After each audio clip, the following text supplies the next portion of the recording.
Please subscribe to Face TV Africa and turn the notification on. Face TV Africa, ẹ jọ̀ọ́, subscribe, hete. Face TV Muswobi. Ohun tó ṣẹlẹ̀ sí Afghanistan láti ọwọ́ àwọn Taliban òun ló máa ṣẹlẹ̀ sí Nàìjíríà. Àwọn ìran táwa ti rí nìyẹn pé there is going to be a jihad in Nigeria.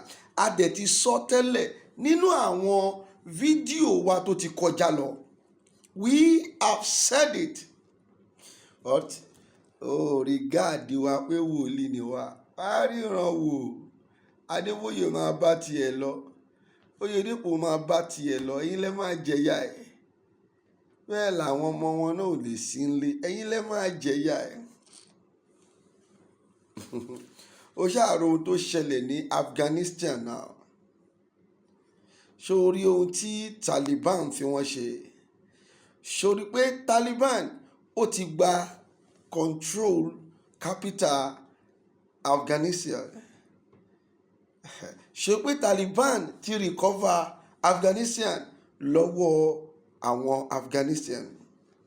Bí ọ̀rọ̀ Nàìjíríà ṣe máa rí nìyẹn. Inú igbó ló ti rí pé àwọn Fúlàní ti ń operate báyìí. Inú igbó ló ṣe ń rí. Wọ́n ti ń bọ̀ta. Tó dó plan ní Fúlàní ni pé ó máa gba Nàìjíríà. Tó bá wá gba Nàìjíríà tán, ọba ní kẹ́ ẹ má lọ sí church, ẹ ò ní lọ sí church. Ẹ ò tí ẹ lè lọ ní kí lẹ fẹ́ lọ ṣe ń ṣọ́ọ̀ṣì. Ṣé gbogbo ìwọ pásítọ̀ tétí ẹ di tá à ń sọ tí etí ẹ di tó ní ẹ báwo ni tiwa ṣe jẹ́ tétí ẹ di tó ní Olúwa ò rán wa wàá fojú ara ẹ rí. Ìwọ ọmọ Yorùbá ìwọ Kìrìsìtẹ́nì tá à ń sọ bí mo ti rí kan nínú kọ́mẹ̀ntì ní nígbà tí wọ́n ṣó gbogbo bí àwọn Afghanistan ṣe ń sáré fò pẹ̀lú wọ́n fò lórí plane bóyá US ló gbé plane wá I don't know. Ó wá ní I sorry for Biafra. I sorry for Yorùbá nation that they are looking for war. Jẹ́ kí n sọ fún ẹ bó o bá tètè ja ogun yẹn wẹ́rẹ́wẹ́rẹ́ díẹ̀ báyìí nígbà yẹn ò ní lè jà mọ́ tí máa capture ẹ̀. Ẹlẹ́sìn ni ẹ̀. Ẹlẹ́sìn I sorry for Biafra. I sorry for Yorùbá nation that they are asking for war. Ẹlẹ́sìn inú oko ẹrú ló máa kú sí. Olúwa sọ mo sì máa tẹnu mọ́ Olúwa ló sọ. Olúwa ní Nàìjíríà máa pín. Olúwa ní Yorùbá nation máa ya lára rẹ̀. Gbọ́ mi dáadáa. Mi ò ní kú ọ̀rọ̀ mi padà sẹ́nu. Ohun tó Olúwa sì sọ òun làwa sì sọ yìí. Ó ní ṣùgbọ́n àwọn tó wà ń bẹ̀ tí wọ́n pè ní olórí ó ní wọn ò ní fi wá sílẹ̀ lọ́wọ́. They will never live in peace. Ohun kan tẹ́ ẹ lè fi ṣe ó lóun ní kẹ́ ẹ jagun. Ó bá ní òòjà ogun kékeré yẹn lénìí tó bá dọ̀la ẹrú ló máa dìgbẹ̀yìn.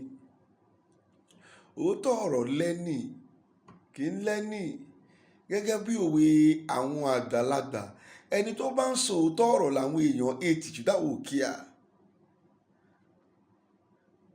Ẹ̀yin tá à ń bá sọ yìí náà tá à ń gbọ́ feedback yìí náà lẹ padà kọ́ wa lọ́gbọ̀n.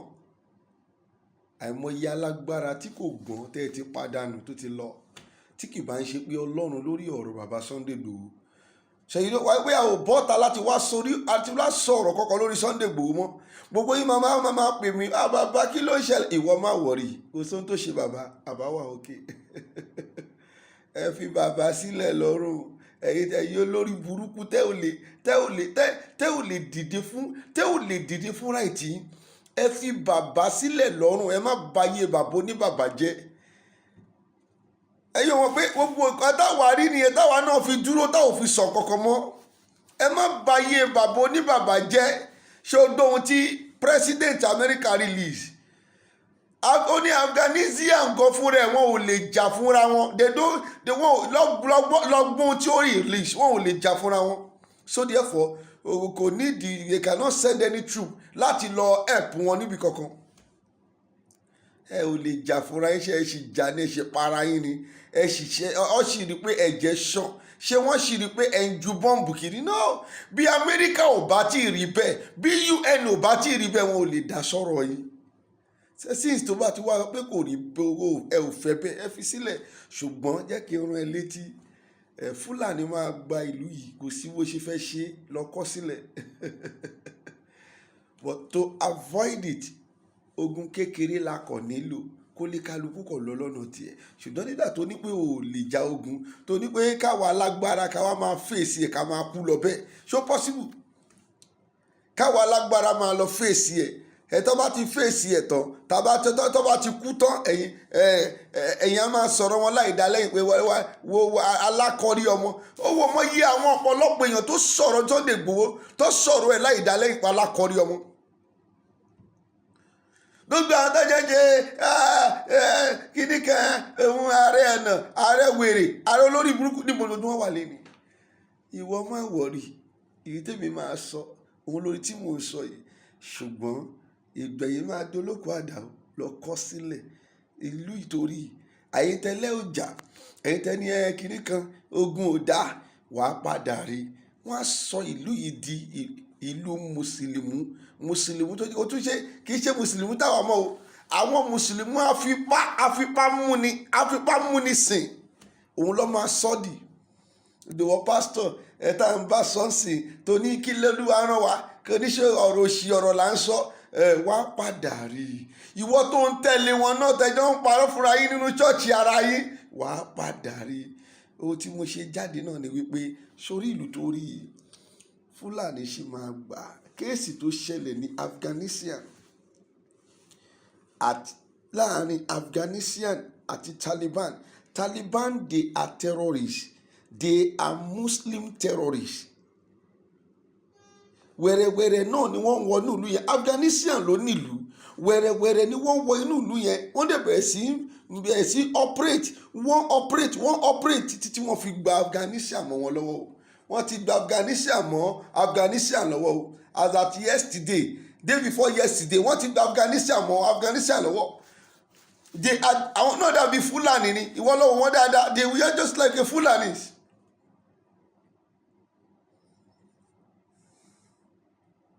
Àwọn tí wọ́n sọ wípé bí o bá bá obìnrin sùn máa wo ìyà tó máa jẹ o. Máa wo ìyà tó máa jẹ ìwọ tó lé òní jà lẹ́nìí tó sọ pé I sorry for the Biafra, I sorry for your nation, they are calling for war. Wo ọmọ ìyà tó ló máa jẹ. Tí o bá bá obìnrin sùn, ìyà kìíní tí Taliban sọ tí àwọn òfin wọn nìyí. Tó o bá bá obìnrin sùn láì jẹ́ pé o má rí obìnrin yẹn wàá jẹ ẹgbàá 100. Wọ́n nù ẹ́ ní ẹgbàá 100. Irú àwọn law tó máa operate nìyẹn. You see that? You will not have your freedom again. Ṣebí wọlé ní kíni? You will be enslaved. Ìyẹn làwọn sọ. I am telling you. Koiki sọ títí ẹlẹ́ ò gbọ́. Ẹ fẹ́ pa bàbá oníbàbà. Ọlọ́run ò ṣe o, mo dúpẹ́ lọ́wọ́ ẹ o. Mo jẹ́ kí bàbá wà ní Bìní, Bẹ̀nẹ̀. Ọlọ́run mo dúpẹ́ lọ́wọ́ ẹ o, ó ṣe o. Mo dúpẹ́ lọ́wọ́ ẹ o. Ó jẹ́ káwọn olórí burúkú yìí pa bàbá oníbàbà fáwọn ọmọ ẹ̀. Ó jẹ́ kí wọ́n pa bàbá oníbàbà fún ìyàwó ẹ̀. You think mọ̀ pé àwọn tí wọ́n kú ní ìgbà yẹn tí wọ́n jí alágbára ẹ̀yin tẹ́rí iná lẹ́pọ̀ àwọn kò jẹ́ kí wọ́n we have wasted a lot of powerful people in Yoruba land, in Biafra land. We have wasted them all in the name of ẹ má lọ bá wọn jà, ẹ fi wọn sílẹ̀, kíní kan lọ́wọ́ àti sí. Yorùbá àfi kẹ́ mójútó ọ̀rọ̀ ara yín. Ẹ bá dẹ̀ mójútó ọwọ́ ẹ ló kù sí. Èyí táwa máa sọ láti ń sọ tó ló wá rán wa yìí. Sórí mo lálàá jihad, mo sì bọ́ta mo sọ fún gbogbo èèyàn pé mo ń gbọ́ tí wọ́n ń pariwo sẹ́ jihad kí ló ń pè bẹ́ẹ̀ ọ̀hún tìgbà tí mo lọ gbá research. Wọ́n máa gba ìlú yìí mọ́ yín lọ́wọ́. Ó lè má jẹ́ 5 years o, it's a prophecy. Ó lè má jẹ́ 6 years, it's a prophecy. Ó lè má jẹ́ 7 years, it's a prophecy. Ó lè má jẹ́ 8 years, it's a prophecy. Ṣùgbọ́n Nàìjíríà tó a wà yìí ṣe dọ́ ẹ̀kọ́ sílẹ̀ ní ìgbà tó bá ṣẹlẹ̀ máa tún wà táwa sọ fún gẹ́gẹ́ bí ìwòlíì Ọlọ́run. Fúlàní máa gbà mọ́ yín lọ́wọ́, ó máa di wàhálà. Go and learn from Afghanistan. Go and learn from them. Wọ́n máa pa yín bí ẹran. Èyí tó bá gbọ́ wọ́n máa pa bí ẹran. Wọ́n pa wọ́n. wọ́n pa yín bí ẹran ó lé òpin ìjọba ilé kúrò lọ́wọ́ haúsá ìjọba yóò lè kúrò lọ́wọ́ haúsá láéláé lọ́kọ́ sílẹ̀ ìdáyé ló tó máa mọ̀ pé wòlíì ń bẹ.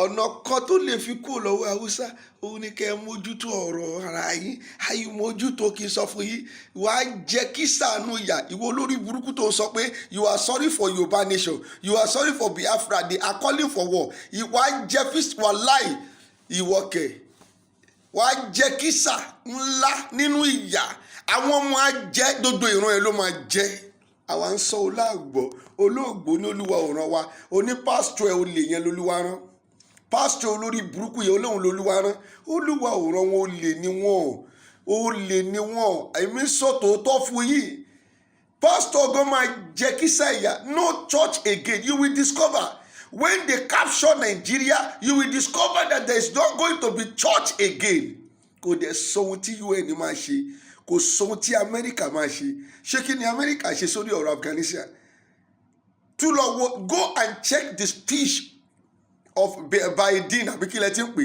go and check it the speech of that man lọ wò mí dáadáa lórí ọ̀rọ̀ àsọtẹ́lẹ̀ Biden nìyà go to my YouTube go to my Facebook lọ wo dodo àsọtẹ́lẹ̀ tí mo sọ pé báyìí ó máa ṣẹlẹ̀ ó dẹ̀ ṣẹlẹ̀ lórí ọ̀rọ̀ Biden níbi tí dodo àwọn pásítọ̀ yìí ti ń parọ́ kiri wípé kíní ló tún máa wọlé Trump ló máa wọlé àwa ń sọ wípé Olúwa sọ wípé Biden ló máa wọlé ó dẹ̀ wọlé nísìn níbi tí apọ́sí Sulaimon ti ń parọ́ ìkiri tó lóun sọ prophesy ó ní obìnrin ló máa jẹ president America àwa fi ń yẹ wípé kì í ṣobìnrin ló wà ń bẹ ẹ sì ń tẹ̀lé àwọn yẹn àwọn tí wọ́n ti fọ́fìtì tí ẹ̀yin náà rí pé ayé wọn ti bàjẹ́ àwọn tẹ́rí tí wọ́n ń sọ àsọtẹ́lẹ̀ tí àsọtẹ́lẹ̀ yẹn tó dẹ̀ mẹ́hẹ̀ ẹ sì tún tẹ̀lé wọn irọ́ òun láláyé ń fẹ́ sọ pé mo ti sọ bẹ́ẹ̀ mo ti sọ nínú ìkan nínú àwọn késẹ́ẹ̀tì mi pé ayé òfò òótọ́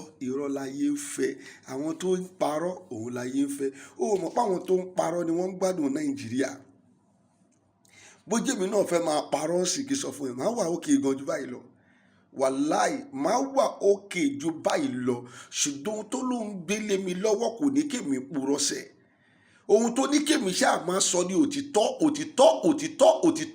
tí gbogbo òtítọ́ tí mo wá ń sọ yìí tí wọ́n ló gbọ́ yìí tí gbogbo ẹ bá wá ń ṣẹlẹ̀ máa bọ́ta ṣé mo sọ fún ẹ á dé stage ìwọ́kẹ̀